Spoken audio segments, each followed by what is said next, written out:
Hey friends, I'm Amy, and it's time for our next copycat. This week, we're heading to Fridays for some sesame jack chicken strips and green bean fries. So these are two of my favorite items on TGI Friday's menu, and I'm really excited to recreate them at home, especially if we can make them better than the originals. So let's get cooking. We'll start with that signature Jack Daniels Whiskey-Glaze, and this is what TGI Fridays is really known for.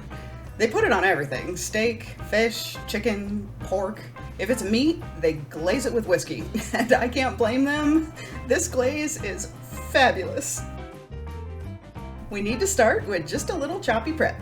We need a tablespoon of minced garlic, which will be about 2 to 3 cloves depending on the size of your garlic cloves. When that's minced up nice and small, set it aside, and now do the same thing for some white onion. For this one, we need 3 tablespoons worth, which was about 1/4 of an onion for me. When the onion is minced up like the garlic, set this one to the side too, and that is all the choppy prep for that. To the stove, and in a medium saucepan, add 2/3 cup of water, 8 ounces or 1 cup of pineapple juice, 1/4 cup of teriyaki sauce, a tablespoon of soy sauce, and 1 1/3 cups of dark brown sugar. Whisk this together so the sugar melts into the liquids, and then bring this to a boil over medium-high heat.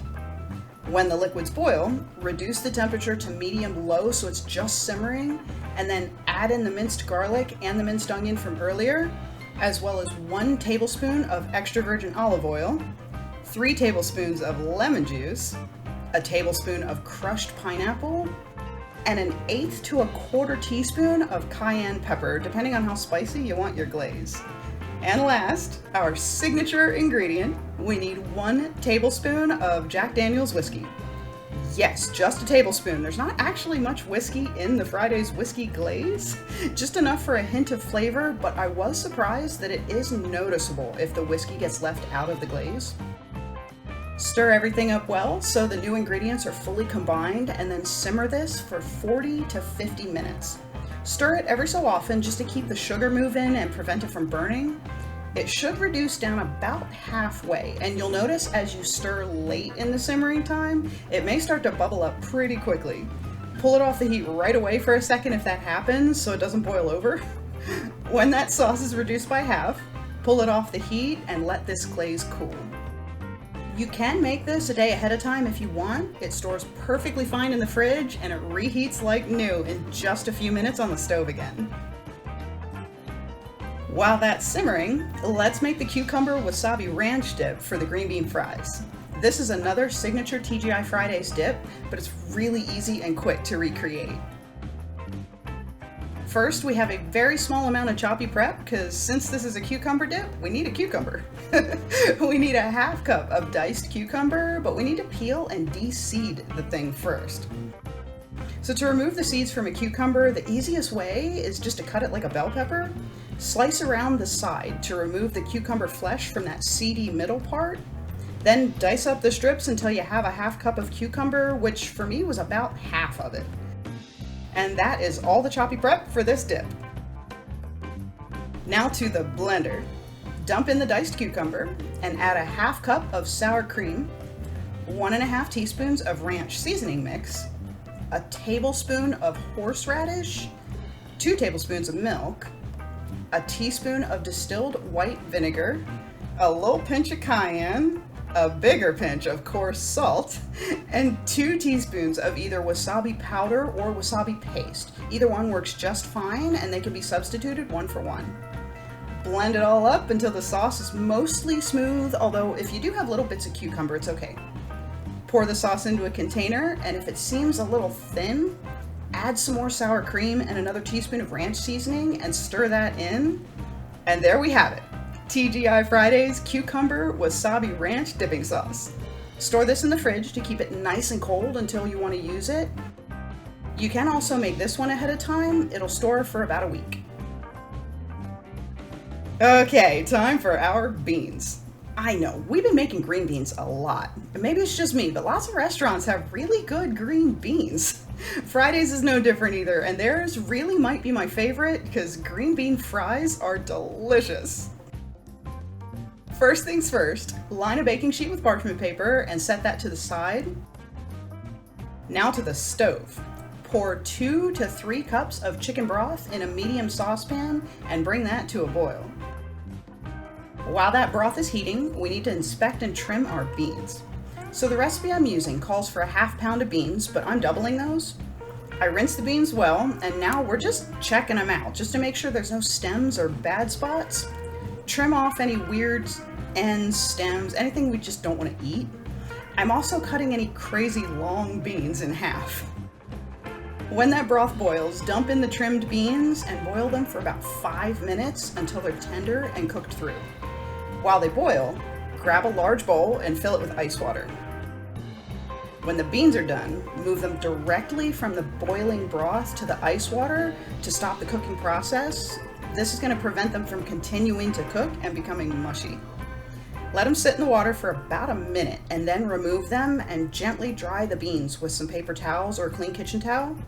Afterward, I sat mine on a plate with a couple more paper towels just so any remaining water soaked off. Now for our dredges to recreate that crispy coating, and if you're doubling the recipe, make sure to double all the dredge ingredients too. For the wet dredge, we need 1 large egg and a ½ cup of milk. Whisk those together until they're fully combined and set this to the side. Now for the dry dredges, the first ingredient is something many people don't keep in their pantry anymore, which is instant flour like Wondra. It's finely milled and it's specifically made to dissolve in liquid and not clump. But if you don't have that, mix a cup of all-purpose flour with a teaspoon of cornstarch, and that is a decent substitute. So for the dredges, I have a ½ cup of all-purpose flour and a ½ teaspoon of cornstarch in each one. The smaller container on the left is the first dredge, and that's it for this one, a ½ cup of instant flour, or a full cup if you're doubling it.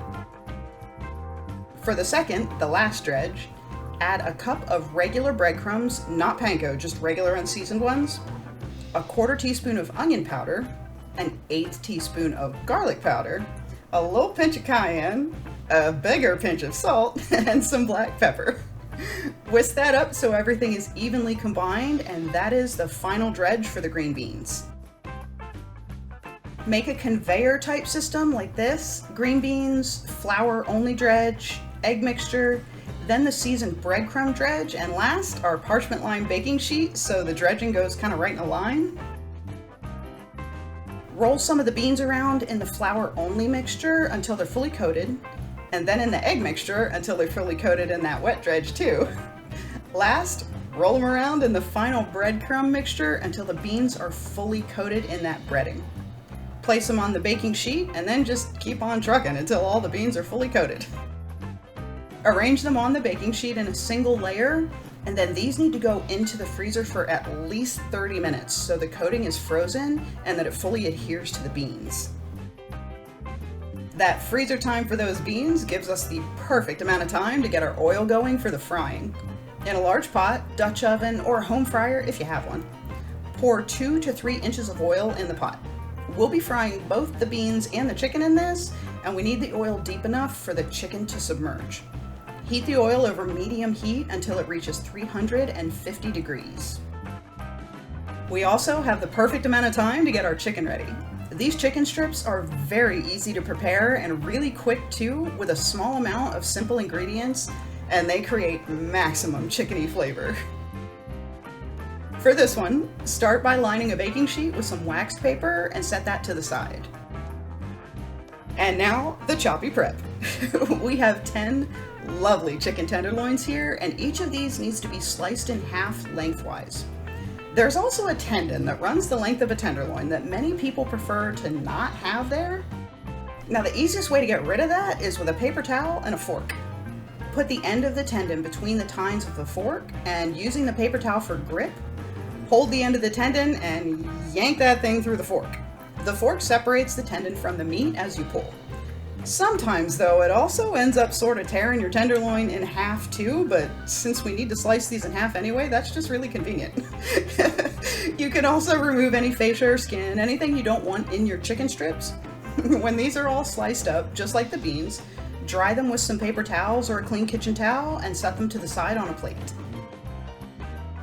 For the dredges, we only have 2 this time.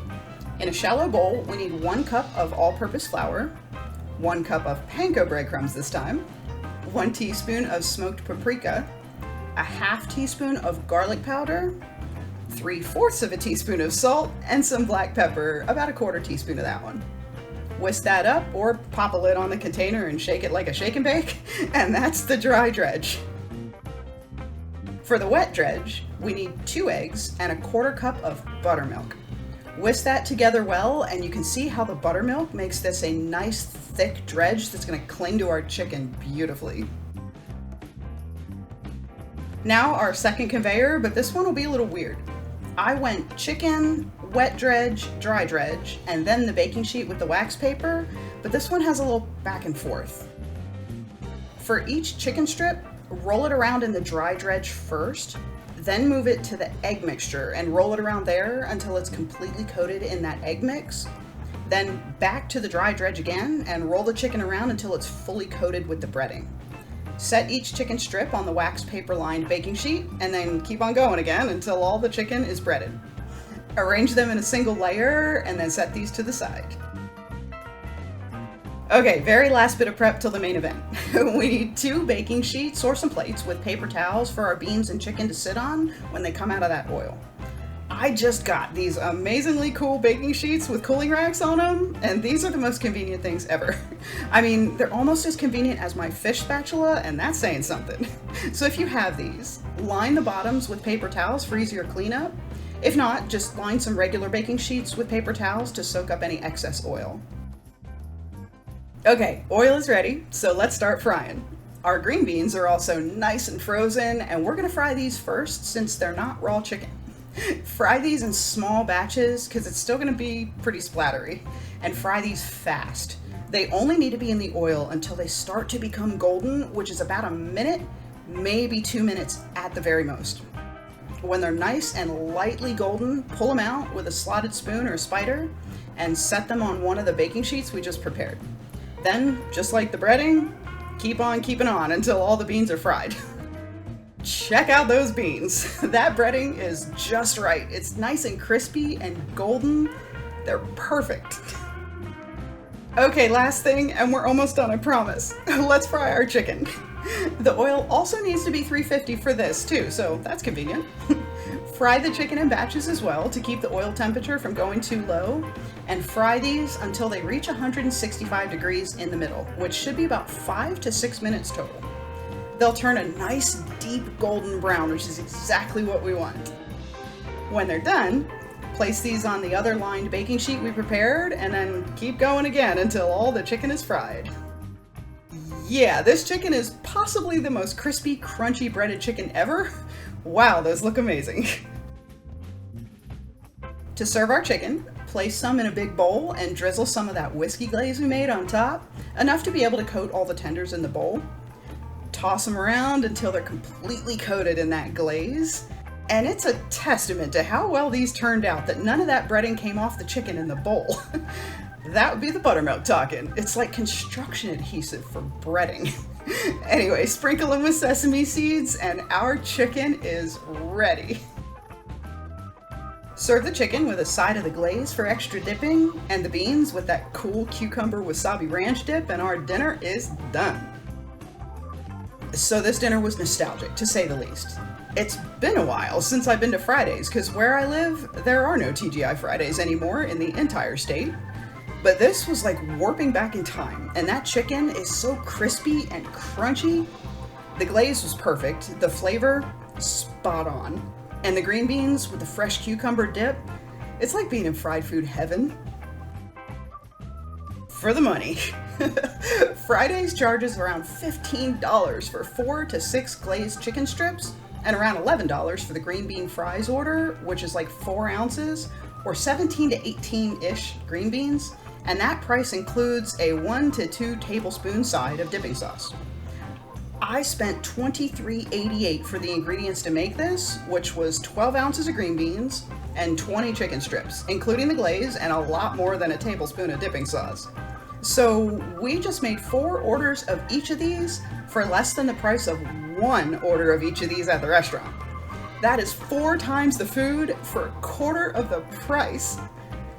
I think I would have to go back to verify the math, but this one might just be our best savings to date. Thank you so much for watching my video. Please like and subscribe. Maybe leave me a comment below if you enjoyed making this delicious TGI Fridays meal with me. Come and hang out every Sunday for comforting, cozy, home-cooked meals and treats, because we have some fabulous recipes coming up. I hope you have a wonderful week, and I'll see you back here next Wednesday for some more better at home copycat cooking. Bye.